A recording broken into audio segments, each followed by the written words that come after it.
12페이지입니다.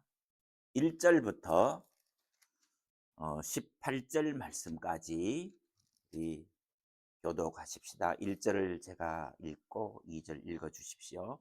1절 35장 1절 하나님이 야곱에게 이르시되 일어나 베델로 올라가서 거기 거주하며 내가 내 형 에서의 낯을 피하여 도망하던 때에 내게 나타났던 하나님께 거기서 제단을 쌓으라 하신지라. 야곱이 이에 자기 집안 사람과 자기와 함께한 모든 자에게 이르되 너희 중에 있는 이방 신상들을 버리고 자신을 정결하게 하고 너희들의 의복을 바꾸어 입으라. 우리가 일어나 베델로 올라가자 내 환난 날에 내게 응답하시며 내가 가는 길에서 나와 함께 하신 하나님께 내가 거기서 제단을 쌓으려 하노라 하매 그들이 자기 손에 모든 이방 신상들과 자기 귀에 있는 그것들을 야곱에게 주는지라. 야곱이 그것들을 세금 근처 상수리나무 아래에 묻고 그들이 떠났으나 하나님이 그 사명 고울들로 크게 두려워하게 하셨으므로 야곱의 아들들을 추격하는 자가 없었더라. 야곱과 그와 함께한 모든 사람들이 루스 곧 베델을 이루고 그가 거기서 제단을 쌓고 그곳을 엘베델이라 불렀으니 이는 그의 형의 낯을 피할 때에 하나님이 거기서 그에게 나타나셨음이더라. 그가 죽음에 그를 베델 아래에 있는 상수리나무 밑에 장사하고 그 나무 이름을 아디스라 불렀더라. 야곱이 밧단 아람에서 돌아오매 하나님이 다시 야곱에게 나타나사 그에게 복을 주시고 하나님이 내 이름이 야곱이지만은 내 이름을 다시 야곱이라 부르지 않겠고 이스라엘이라 이스라엘이 내 이름이 되리라 하시고 그가 그의 이름을 이스라엘이라 부르시고 하나님이 그에게 이르시되 나는 전능한 하나님이라 생육하며 번성하라 한 백성과 백성들의 총회가 내게서 나오고 왕들이 내 허리에서 나오리라. 내가 어떠한 상을 내주고 내가 내 후손에게 고통을 하시고 하나님이 그와 말씀하시던 곳에서 그를 떠나 올라가시는지라. 야곱이 하나님과 말씀하시던 곳에 곧 모의 기둥을 세우고 그 위에 전제물을 꽂고 그 위에 이름을 묻고 하나님이 자기와 말씀하시는 곳의 이름을 베델이라 불렀더라. 아멘. 16절부터 18절 또 읽겠습니다. 그들이 베델에서 길을 떠나 에브라스에 이르기까지 얼마간 거리를 둔 곳에서 라헬이 해산하게 되어 심히 고생하여 그가 만생활 중에 한파가 그에게 이르되 두려워하지 말라 지금 내가 또 등남하였느니라 하매 다 같이요.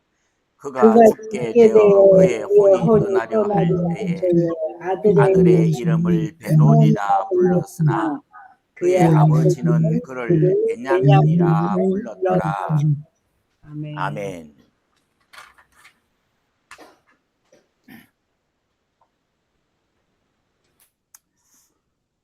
어제 제가 시계를 늦게 봐가지고요.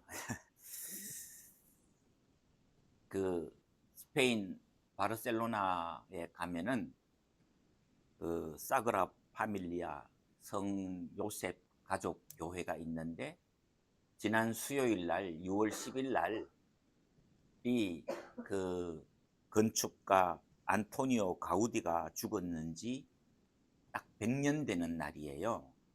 그래서 지금까지 그 성전을 144년 동안 지어 왔는데 안토니오 가우디가 죽었는지 100년 되는 날이기 때문에 그 주탑이라고 그러죠. 제일 높은 탑이 예수님의 탑인데 그 탑을 준공하고 나머지는 아직 덜 됐는데 임시로 그 주탑을 임시로 중간 그 봉헌 예배를 드리고, 그리고 안토니오 가우디의 업적을 추앙하기 위해서 그 사람을 이제 성린 반열에 올리려고 의논한대요.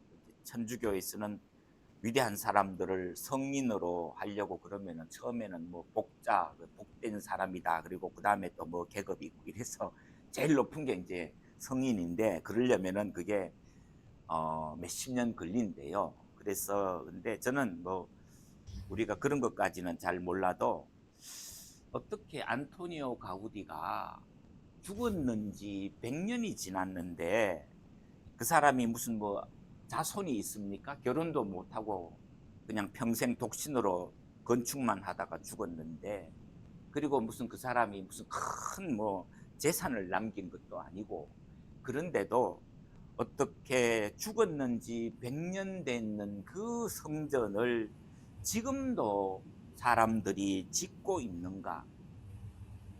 수많은 돈을 들여서 짓고 있는가?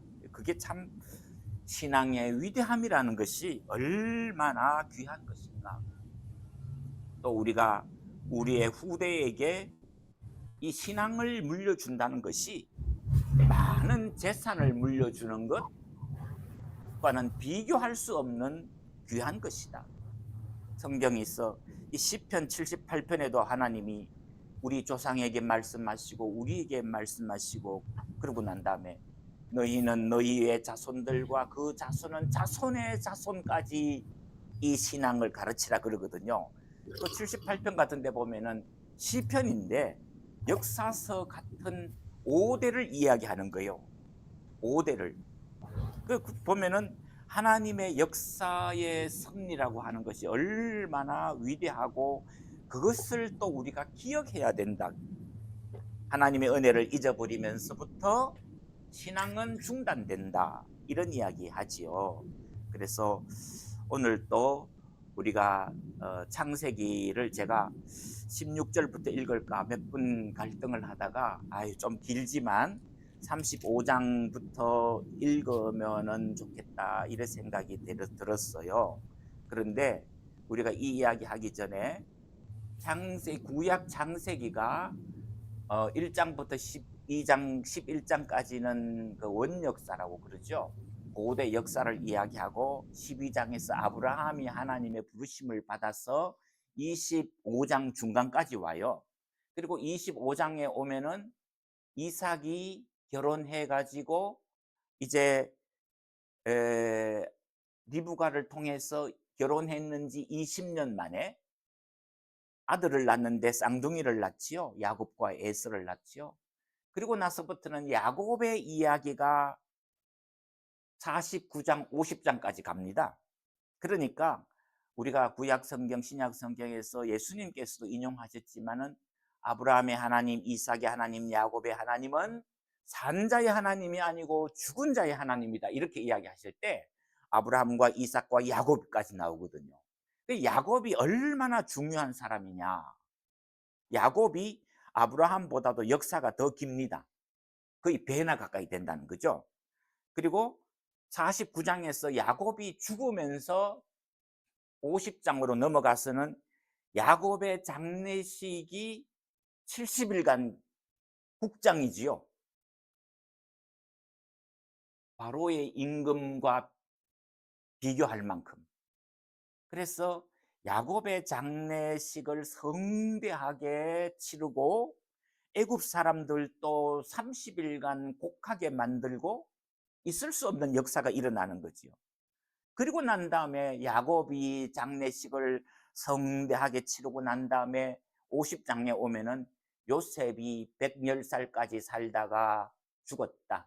그런데 요셉의 장례식은 정식 장례식이 아니고 입관하였다. 관에 넣어가지고 가매장했다.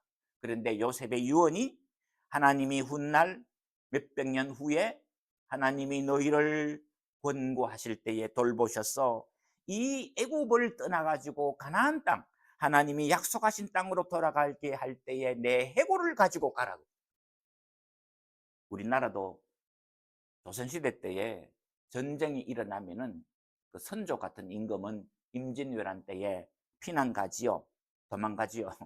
못난 임금이라서 도망갑니다. 도망갈 때에 왕 후궁들 자녀들은 못 챙겨도 뭐부터 챙기지요?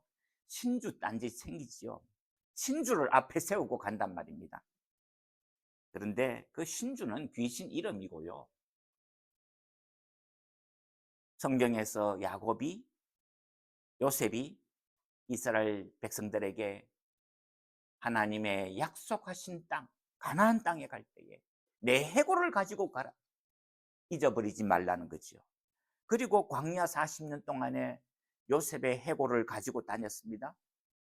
그리고 가나안 땅에 들어가서도 가나안 땅에 이방 족속들을 다 물리치고 난 다음에 땅도 다 분배하고 난 다음에 여호수아를 통해서 그 상수리 나무 아래에 요셉의 뼈를 묻었다. 그것 하면서 여호수아의 나이가 100살이었다. 이렇게 이야기하거든요.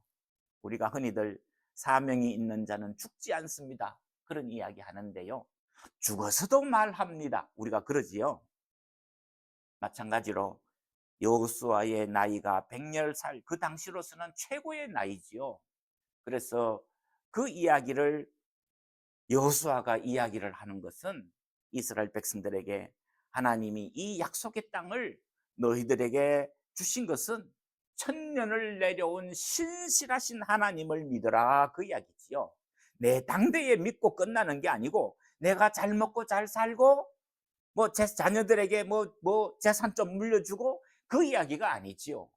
신앙이라고 하는 것이 얼마나 위대한 것인가 하는 것을 우리들에게 이야기해 주는데, 그 구약 창세기에서 가장 핵심적인 인물이 아브라함보다도 더 긴 것을 야곱에게 세세하게 자세하게 우리들에게 기록해 준다는 사실은 우리가 깊이 되새기고 기억해야 될 부분이 그만큼 많다, 그 말이지요.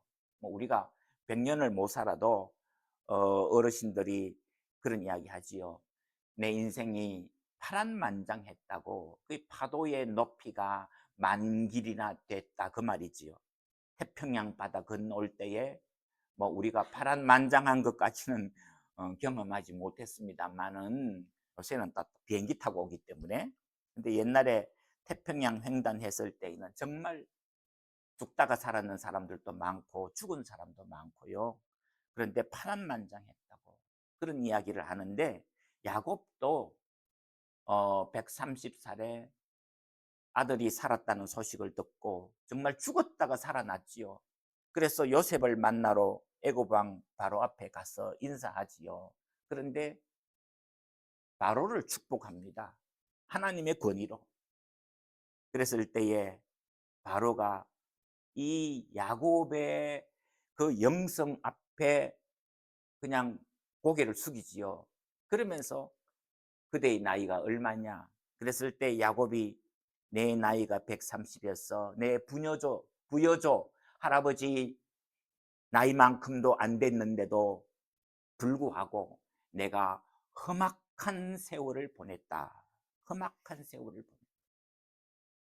우리 뭐 저는 그렇지 않습니다만은 저보다가 더 훨씬 일찍 오신 이민 초기 분들 이야기 들어보면 정말 이민 오셔서 산전수전 다 겪고 소수민족의 고난을 당하고 그 덕분에 한인 사회가 이만큼 성장했다는 것도 참 귀한 일이다. 그런데 하여튼 오늘 우리가 야곱의 이야기를 제가 꺼내는 이유가, 핵심이 바로 야곱이 산전수전을 다 경험했습니다.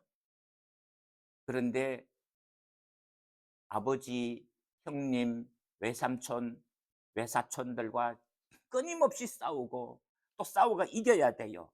비상한 방법을 쓰더라도 이겨야 돼요. 그러던 야곱이 형님 앞에 무릎을 꿇고 화해를 하고 천사를 만나서 씨름을 하고 그런 고난을 당했을 때에 야곱이 다 됐는 것 같아요. 32장쯤 오면은.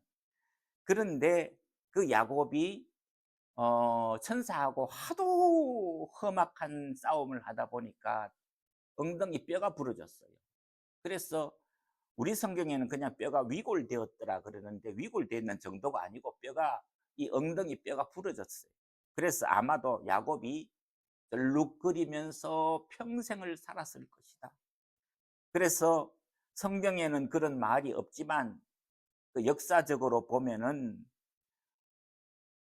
없다는 말이 하나님이 엉덩이 뒷 힘줄은 먹지 말아라 그런 말씀은 안 하셨는데도 야곱이 자녀들에게 엉덩이 뒷줄은 보기도 싫다 아마 그랬던가 봐요.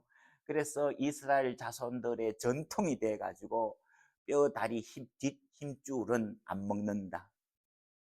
우리 한국 사람들은 이민 가는 곳곳마다 그 쇠꼬리탕을 먹잖아요. 미국 사람들, 유럽 사람들은 안 먹는 버리는 건데 그 쇠꼬리, 그 속꼬리는 그냥 버리는 거니까 처음에는 이민 가서 어 말도 안 통하고 돈도 없고 그러니까 그 사람들 버리는 거 그거 손짓 발짓 해가지고 속꼬리 그거 버리는 거 먹었는데 그거를 소문이 나니까 가는 곳곳마다 그게 소문이 나니까 나중에는 그걸 팔았다. 그래서 지금도 지금도 음식점 가면 속꼬리탕 뭐 가끔씩 있는 것 같아요.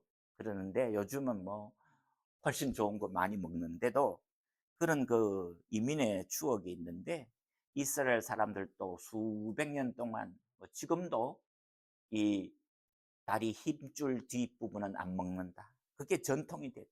다윗의 야곱이 얼마나 험악한 세월을 살고 천사와의 씨름이 얼마나 험난했으면 그랬겠느냐. 그런데요.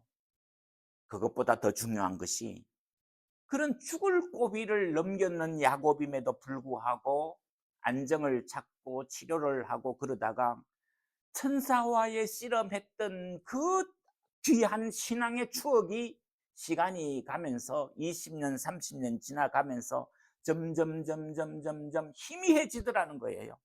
그게 우리 인간의 한계입니다. 정말. 그래서 야곱이 내 아내가 있었고 아들이 12명인데 딸이 하나 있었습니다. 디나라고.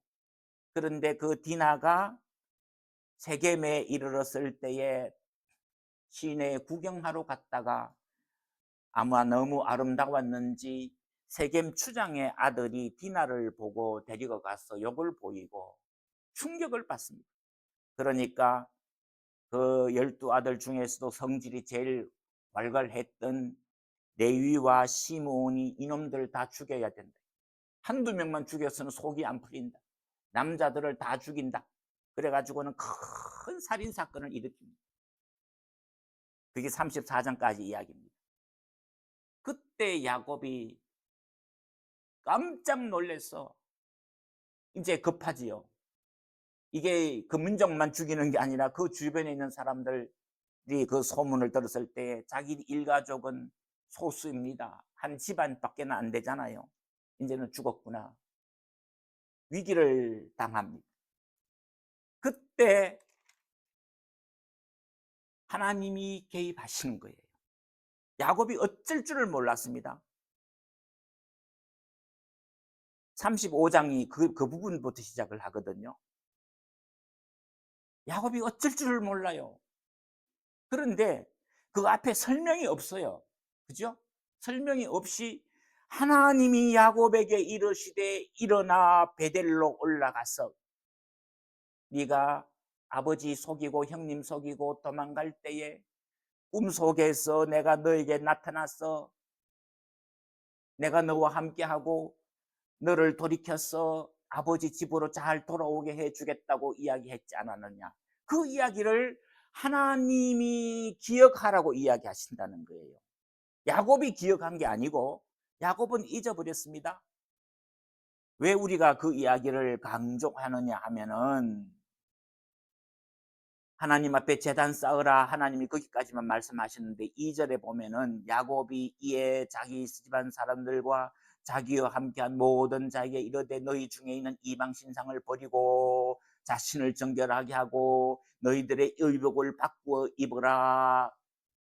수십 년이 지나는 동안에 야곱의 집안에 우상을 그대로 두었다는 겁니다.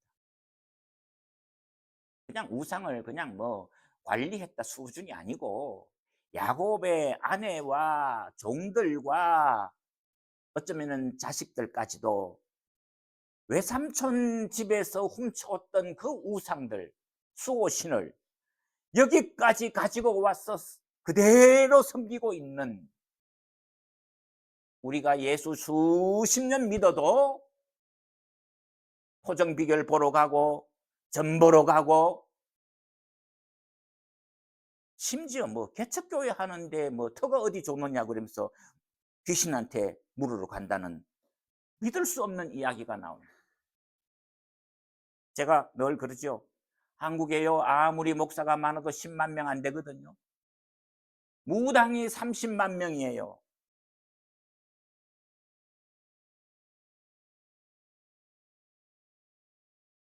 우리가 이런 신앙에 결단이 없는 부분들, 그래서 하나님이 야곱에게 나타나시는 거예요. 하나님이 기다리다 안 되니까 하나님이 나타나셔서 기억하라고. 그제서야 야곱이 신상을 버리고 의복을 정결케 하고 이제 하나님 앞에 그 옛날 도망갈 때에, 내 젊었을 때에 도망갈 때에, 그야말로 살지 죽을지 모를 때에 그 때를 기억해서 베델로 올라가서 그 다음에 우상들을 다 버리고 그 다음에 제단을 쌓고 길을 가는데 하나님이 또 개입하시지요. 5절 말씀. 그들이 떠났으나 하나님이 그 사면 고울들로 크게 두려워하게 하셨다. 하나님이 천사들을 보내서 야곱의 가족들을 감히 손대지 못하도록, 저 사람들은 우리하고 달라, 저 사람들은 하늘 신이 보호하는 집안이야. 누가요? 사람들이 그걸 보았다는 것이지요. 하나님이 개입하시는 거죠. 그리고 난 다음에 9절에 와서 야곱이 바단 아람에서 돌아오매 하나님이 다시 야곱에게 나타나서 그에게 복을 주시고, 하나님이 복을 주시는데 어떤 복을 주십니까? 옛날에 있던 것, 네 이름을 야곱이라고 하지 말고 이스라엘이라고 하라고 지난날에 했던 이야기, 하나님이 다시 리마인드, 기억하라는 것이죠. 그리고 나서 11절 보시면은 하나님이 그에게 이르시되 나는 전능한 하나님이라 생육하며 번성하라. 한 백성과 백성들이 총회가 내게서 나오고 왕들이 내 허리에서 나오리라. 생육하며 번성하라고 하는 것은 아담에게 하신 약속을 노아에게 하셨는데, 노아에게 하셨던 그 약속을 하나님이 다시 기억하라고 이야기하죠. 그리고 아브라함과 이삭에게 준 땅을 주고 그 약속을 다시 한번 확인하지요. 그래서 야곱을 믿음의 족장으로 세우시는 일이 13절에서 나타나시고, 이제는 하나님이 다시 하늘로 올라가셨다. 그리고 난 다음에 이게 여기서 끝나고 난 다음에 야곱이 요셉이 죽었다 살았는 소식을 듣고 애굽으로 내려가야 된다고 그럴 때에 하나님이 다시 나타나거든요. 수십 년 동안 이제는 하나님이 야곱에게 결단하고 믿음을 지켜라, 그 말씀을 야곱이 놓쳐서는 안 돼요. 또 중간에 나타나는 거는 그거는 이제 야곱이 혼나는 겁니다. 그런데 애굽으로 내려가라 그러니까 하나님, 내가 이 나이에 내려가야 되겠습니까? 말아야 되겠습니까? 하나님이 우리에게 이 땅을 주셨는데 내가 애굽으로 가야 됩니까? 아마 야곱이 갈등했던 것 같아요. 정말 몰랐던 것 같아요.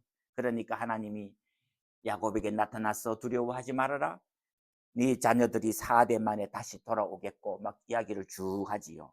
그런데 그 이야기는 기회가 되면은 우리가 다시 한번 말씀을 나누도록 하고요. 오늘의 목표는 드디어 야곱이 또 한 번 신앙의 결단을 내려야 될 사건이 나타나는데, 그게 자기의 가장 사랑하는 아내 라헬입니다. 라헬이 첫 아들 요셉을 낳았습니다. 그리고 난 다음에 이제 둘째 아들, 내가 아들 한 명 낳아가 되겠는가? 이 라헬도 대단한 여자잖아요. 자기 첩과 자기 언니와 언니의 첩들 세 명의 여자들이 다 아이를 낳았는데, 아들을 여러 명 낳았는데 자기는 아들을 요셉만 낳았거든요. 하나님 또 아들 주십시오, 또 아들 주십시오 그랬어요. 둘째 아들 베냐민을 낳는데 베냐민을 난산을 하지요. 정말 난산을 해서 그만 아이를 낳고는 곧바로 죽었던 것 같아요. 그게 18절입니다. 그가 죽게 17절에 두려워하지 말라 네가 또 덕남하였다 아들을 낳았다 그랬는데 아들인지 딸인지가 지금 분간이 안 됩니다. 곧 죽어갑니다. 죽어가면서 그가 그의 혼이 떠나려 할 때에 아들의 이름을 베논이다 그랬다. 내가 이 아들 낳다가 죽구나. 이 아들 키우지도 못하고 죽구나. 어머니의 마지막 안타까운 통곡이 나오면서 그 아이의 이름을 슬픔의 아들이다. 그래 베논이 그랬다는 거예요. 그런데 여러분 우리가 기억해야 될 부분이 바로 이 18절 후반. 엄마는 아들을 슬픔의 아들이라고 이야기하면서 통곡하면서 숨이 넘어가는데 그러면은 야곱은 어떻게 했습니까? 4명의 아내 중에서도 가장 사랑하는 아내 라헬이 죽어가는 거예요. 그러면은 같이 통곡하고 슬퍼하고 한숨 쉬어야 되는데 야곱은 아니다. 하나님이 우리를 돌보신다. 그래서 슬픔의 아들이 아니라 베냐민이라고 이름을 고치라는 거예요. 내 오른손의 아들이다. 내 오른손의 아들. 어제 우리가 주의 선하신 손이 우리를 도우시고 하나님의 선하신 손이 우리를 붙드시면 우리가 기적 같은 삶을 살아갈 수 있다. 야곱이 슬픔의 아들, 통곡하고 탄식하고 하나님이 나를 힘들게 하시는구나라고 낙심해야 되는 그 상황에서 야곱이 결단하지요. 아니다. 하나님의 뜻이 있다. 베냐민이다. 내 오른손의 아들이다. 내가 이 아들과 함께 하나님을 찬송하리라. 이 신앙의 전통이 계속해서 이어져 가지요.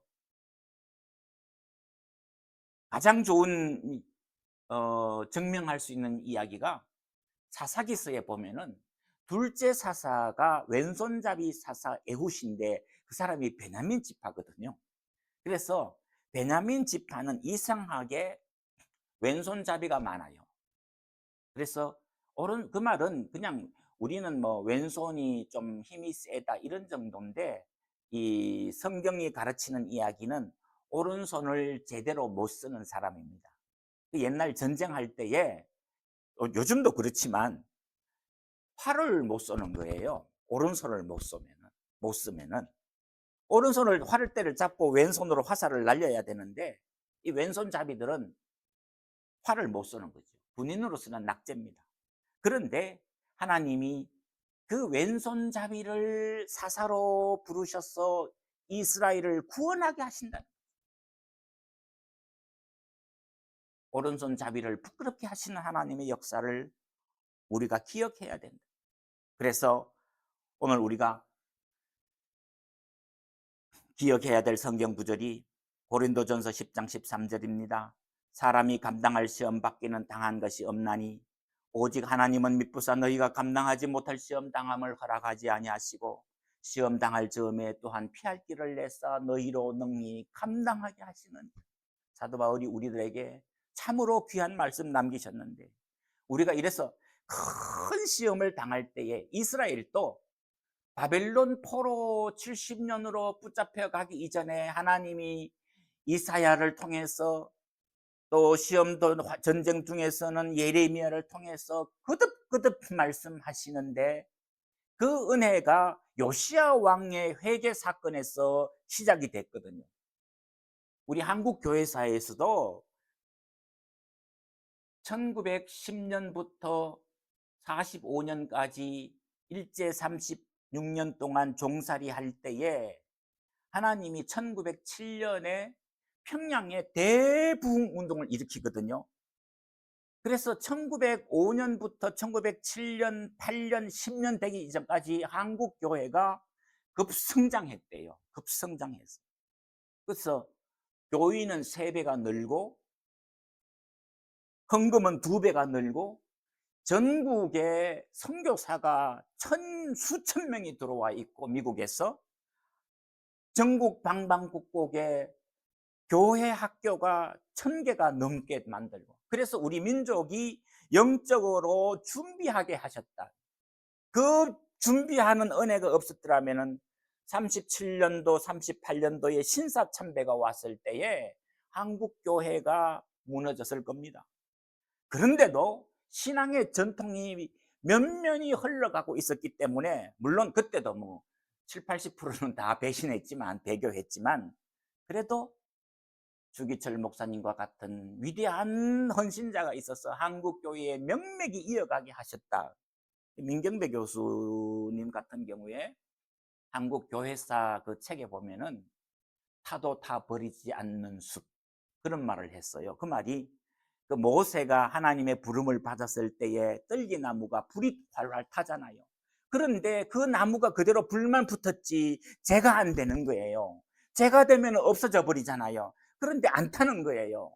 그 이야기를 한국 교회에다가 적용해서 한국 교회가 신사참배 해가지고 교회가 문을 닫고 성경도 못 보게 만들고 찬송가도 재림 같은 거 뭐 이런 찬송가는 못 부르게 하고 일제가 온갖 압박을 다 했지만 우리 한국 교회는 살아남았다. 명맥을 이어갔다. 우리가 이런 귀한 역사를 보면서 한국 교회를 살리신 하나님이 우리 민족을 살리신 하나님이 왜 우리 신앙인들 한 사람 한 사람은 보호하시지 않겠느냐. 야곱이 하나님의 은혜를 잊어버리고 수십 년 동안 잠자고 있어도 하나님이 나타나셔서 깨우쳐 주셨는데 그리고 난 다음에 이제 야곱이 뭐예요? 야곱이 결단하고 야곱이 응답하고 야곱이 믿음을 훈련받아야 될 때입니다. 그래서 시간이 너무 많이 가서 이제 끝내겠습니다만은 야곱이 49장에 가면요 마지막으로 자녀들을 그 분량대로 축복을 쭉 할 때에 중간에 가사가 딱 끝내요. 끝내면서 나는 여호와의 구원을 기다리고 있사오니 그 구절을 시편 119편 166절에서 다윗이 인용합니다.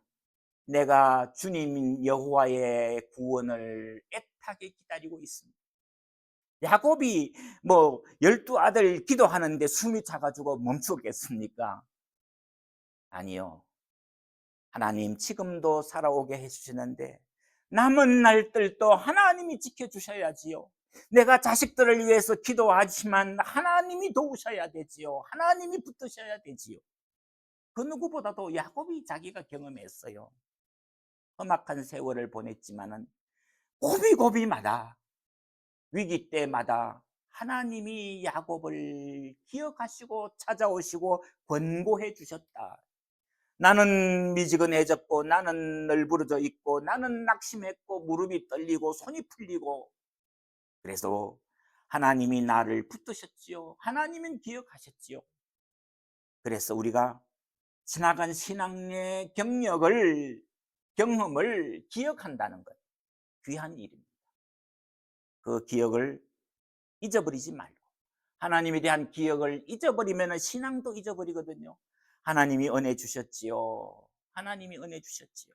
그래서 우리가 이 기념일, 부활절, 성탄절, 감사절 기억하면서 하나님을 찬송하는 우리 모두가 되시기를 간절히 소원합니다. 기도하십시다. 하나님 아버지, 이 아침에도 우리를 붙들어 세우시고 이끌어 주셨는데 하나님 지나간 평생 동안 지나간 수십 년 동안 나는 하나님을 잊어버렸을 때에도 주님 나를 붙드시고 품에 안으시고 위기 때마다 권고하시고 기억나게 하시고 무릎을 다시 일으켜 세워주시던 하나님, 내 아내가 죽어서 내 인생이 끝나는 것이 아니라 다시 한번 믿음으로 일어나게 하시던 그 하나님, 오늘 또 우리에게 역사하시고 붙들어 주셔서 우리로 하여금 믿음의 힘찬 결단을 내릴 수 있게 하여 주옵소서. 우리 구주 예수님 이름으로 기도하옵나이다. 아멘.